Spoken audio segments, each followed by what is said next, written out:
From the inheritance to Judgment Day. Harry pays a high price for using the Queen's death to sell memoirs. Cannot believe it. Prince Harry's autobiography will be released in November as planned.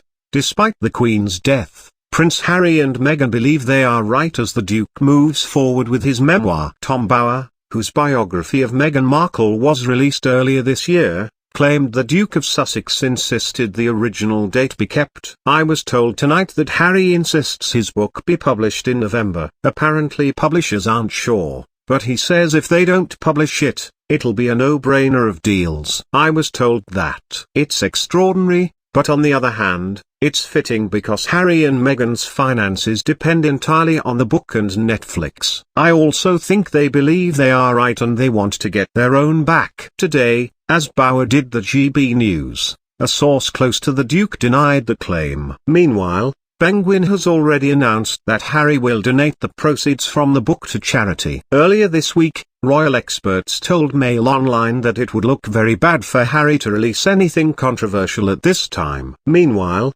publication sources have suggested it could be pushed back to 2023 to give Prince Harry time to write additional chapters on the Queen's death. Philadelphia hinted that despite Harry and William's tour of Windsor earlier this week, the rift between the Sussexes and the rest of the royal family is as raw as ever. And royal commentator Richard Fitzwilliams said he never thought the book should have been written, but publishing it now, even with the extra chapter on the Queen, would be ill-advised. He said it wasn't about a rewrite. It's about publishing a rethink. If it had anything sensational, it would be tasteless. It is up to him how he wants to be perceived with a new brain. It's natural that his loyalty to his father, who loves him dearly, what better way to show his loyalty than by even permanently deferring the memoir, which should never have been associated with the Queen's Jubilee year anyway. Mr. Fitzwilliams said the damage to Prince Harry's reputation would of course depend on what is discussed in the book, which is still a mystery, but it would be inappropriate for him to publish anything controversial,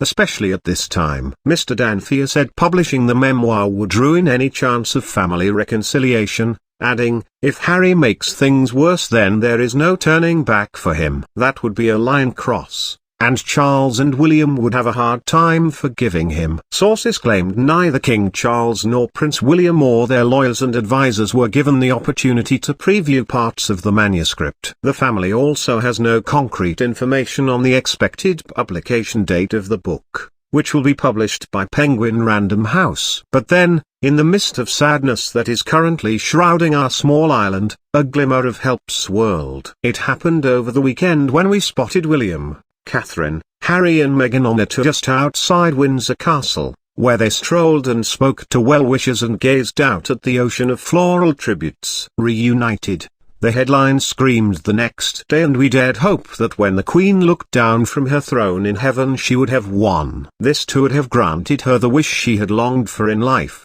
that of her two beloved grandchildren, who was so strongly connected by the death of her mother but torn apart by Harry and Meghan's devastating revelations, had gotten back together.